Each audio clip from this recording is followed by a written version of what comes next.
ఓం గణేశాయ నమః. కార్తీక పురాణం 16వ అధ్యాయము. స్తంభదీపదాన మహిమ, ఉద్భూత పురుష వృత్తాంతము. వశిష్ఠుడిట్లు పలికెను: దామోదరునకు ప్రీతికరమైన ఈ కార్తీక వ్రతమును చేయని వారు కల్పాంతము వరకు నరకమందుందును. కార్తీక మాసము నెల రోజులు నియమముగా తాంబూలదానము చేయువారు జన్మాంతరమందు వాస్తవముగా భూమికి ప్రభువగును. కార్తీక మాసమందు నెల రోజులు పాడ్యమి మొదలు ఒక్కొక్క దీపమును హరి సన్నిధిలో వెలిగించిన వారు పాపాలను పోగొట్టుకొనును, వైకుంఠమునకు పోవును. కార్తీక మాసమందు పూర్ణిమ నాడు సంతానమును కోరి సూర్యుణ్ణి ఉద్దేశించి స్నానము దానము చేయవలెను. అనగా అట్లు చేసిన ఎడల సంతానము కలుగునని భావము.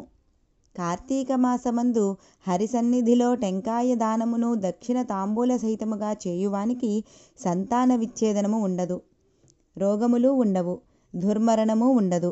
కార్తీక మాసమందు పూర్ణిమ నాడు హరి ఎదుట స్తంభదీపము పెట్టువారు వైకుంఠాధిపతి అగును.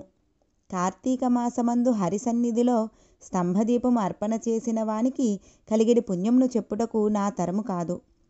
కార్తీక మాసమందు పూర్ణిమ రోజున స్తంభదీపమును చూచువారి పాపములు సూర్యోదయమందు చీకట్ల వలె నశించును. కార్తీక మాసమందు స్తంభమును సమర్పించని వారు నరకము నుండి విడుదల కారు. స్తంభదీపమును సాలిధాన్యము, వ్రీహిధాన్యము, నువ్వులు ఉంచి దీపము పెట్టవలెను. శిలతో గాని కర్రతో గాని స్తంభమును చేయించి దేవాలయము ఎదుట పాతి దానిపైన దీపమును పెట్టువాడు హరికి ప్రియుడగును. ఈ స్తంభ విషయమై పూర్వకథ కలదు, చెప్పెదను వినుము. మతంగ మహాముని ఆశ్రమము అనేక వృక్షాలతో కూడినది. అందొక విష్ణాలయము గలదు. ఆ ఆలయము చుట్టూను వనములుండెను. కార్తీక వ్రత పరాయణులై మునీశ్వరులచ్చటికి వచ్చి విష్ణువును షోడశోపచారములతోనూ మాసమంతయు పూజించిరి. వారు అత్యంత భక్తియుక్తులై హరిద్వారములందు దీపమాలలు సమర్పించి వ్రతములు చేసిరి. అందులో ఒక ముని ఇట్లు పలికెను: మునీశ్వరులారా వినుడు. కార్తీక మాసమందు శివుని ముందు స్తంభదీపమును ఉంచువాడు వైకుంఠలోక నివాసియగును. కాబట్టి మనము ఆలయమున స్తంభదీపమును పెట్టెదము.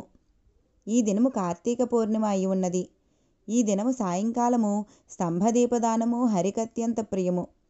స్తంభమును చేయించి కార్తీక మాస పూర్ణిమ నాడు సాయంకాలమందు దాని యందు దీపమును పెట్టువారి పాపములు నశించి వైకుంఠలోకమును పొందెదరు. వారందరూ ఆ మాట విని స్తంభదీపమును సమర్పించుట యందు ప్రయత్నము చేసిరి. ప్రయత్నించి దేవాలయం ముంగిట దగ్గరలో కొమ్మలు ఆకులు లేని ఒక వృక్షము యొక్క మొద్దును జూచిరి. కార్తీక వ్రత సమోత్సాహులైన వారందరూ కలిసి ఆ స్థానువునందు సాలి విరీహితుల సమేతముగా దీపమును నేతితో వెలిగించి ఆనందించి తిరిగి దేవాలయమునకు వచ్చి హరికథను చెప్పుకొనుచుండిరి.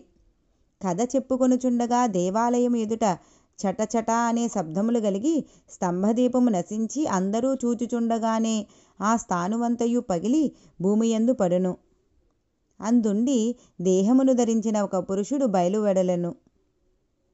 అంత మునీశ్వరులు కథను చాలించి దేవాలయం నుండి బయటకు పోయి చూచి ఆశ్చర్యమొంది అయ్యో అయ్యో అని ధ్వని చేయుచు ఒక పురుషుణ్ణి చూచి ఇట్లనిరి: ఓయి, నీవెవ్వడువు? ఏ దోషము చేత మొద్దుగానున్నావు? ఆ విషయమునంతయు త్వరగా చెప్పుము. వారిట్లు అడుగగా వాడు వారికి దండ ప్రణామములు ఆచరించి సంతోషముతో అంజలి పట్టి ఇట్లని చెప్పదొడగెను: ఓ బ్రాహ్మణోత్తములారా, నేను పూర్వమందు బ్రాహ్మణుడను, రాజ్యమును పాలించువాడను. ధనము, గుర్రములు, ఏనుగులు, రథములు, కాల్బంటులు మొదలైన సమస్త సంపత్తులు కలిగియు దయాశూన్యుడనై దుష్టవర్తన గలవాడనైతిని. నేను వేదశాస్త్రములను చదవలేదు, హరిచరిత్రను వినలేదు, తీర్థయాత్రలకు పోలేదు, స్వల్పమైనను దానము చేయలేదు, దుర్బుద్ధితో పుణ్యకర్మ చేయలేదు. నిత్యము నేను ఉన్నతాసనమందు కూర్చుండి వేదవేత్తలు, సదాచారవంతులు, పుణ్యపురుషులు, దయావంతులు, సదాత్రయకాములు అగు బ్రాహ్మణులను నా ముందు నీచాసనములందు కూర్చుండ వియోగించి వారికి అభిముఖముగా పాదములను చాచియుండువాడను. వారికెన్నడనూ ఎదుర్కొని నమస్కారములు చేయలేదు, వారి ఇష్టార్థములను ఇవ్వనూ లేదు. సర్వకాలమందును వారికెన్నడనూ ఏ దానము ఇవ్వలేదు. ఒకవేళ ఎప్పుడైనను దానమివ్వక తప్పని ఎడల ధనము లేకుండా దారాదత్తము చేసి తర్వాత ధనము ఇచ్చి ఉండలేదు. శాస్త్రశ్రవణ సత్వభావ సంపన్నులు వచ్చి రాజును గనక నన్ను యాచించువారు. అప్పుడు సరే ఇచ్చేదనని చెప్పుటయే గాని ఇచ్చుట లేదు. నిత్యము బ్రాహ్మణుల వద్ద ధనమును పుచ్చుకొని స్వకార్యములను చేసుకుని వాడను, మరలా వారికి తిరిగి ఇచ్చేడి వాడను కాను. నేనిట్లు దుర్బుద్ధితో దినములు గడిపి తిని ఆ దుష్కృత కర్మచేత చచ్చి నరకమందనేక యాతనలు అనుభవించి తిని తర్వాత భూమికి వచ్చి 52,000 మారులు కుక్కగా జన్మించి తిని అనంతరము 10,000 మారులు కాకిగా పుట్టి తిని ఆవల 10,000 మారులు తొండగా జన్మించి తిని పిమ్మట 10,000 మారులు పురుగుగా నుండి మలాసీనై ఉంటిని. ఆ తరువాత 1,000,000 మారులు వృక్షముగా నుంటిని. చివరకు 1,000,000 మారులు స్థానువు మొద్దుగా కాలము గడుపుచుంటిని. ఇట్లనేక విధములుగా పాపకర్ముడనైన నాకిప్పుడు దుర్లభమైన ముక్తి కలిగినది. దీనికి కారణము నాకు తెలియదు కాన సర్వభూత దయావంతులకు మీరు చెప్పుదురుగాక. మీ దర్శనము వలన నాకు జాతి స్మృతి కలిగినది. ఓ మునీశ్వరులారా, నా పూర్వ పాపమిట్టిదని పలికి వాడు ఊరుకుండెను.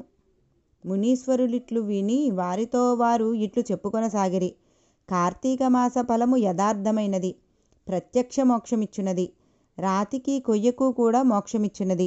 అందును ఈ పూర్ణిమ సమస్త పాతకములను నశింపచేయును. ఆ పూర్ణిమ యందును స్తంభదీపము చాలా సుఖప్రదము. కార్తీక పూర్ణిమ నాడు పరులచే ఉంచబడిన దీపము వలన ఎండిన మొద్దు ముక్తి నొందెను. మొద్దైనను కార్తీక మాసమందు దేవసన్నిధిలో దీపమును పెట్టిన ఎడల పాపములు నశించి దయాళువైన దామోదరుని చేత మోక్షమందించబడినది. ఇట్లు వాదమును చేయు వారితో ఉద్భూత పురుషుడు తిరిగి ఇట్లనియే, జ్ఞానవేత్తలైన మునీశ్వరులారా, దేనిచేత మోక్షము కలుగును? దేనిచేత బద్ధుడగును? దేనిచేత ముక్తుడగును?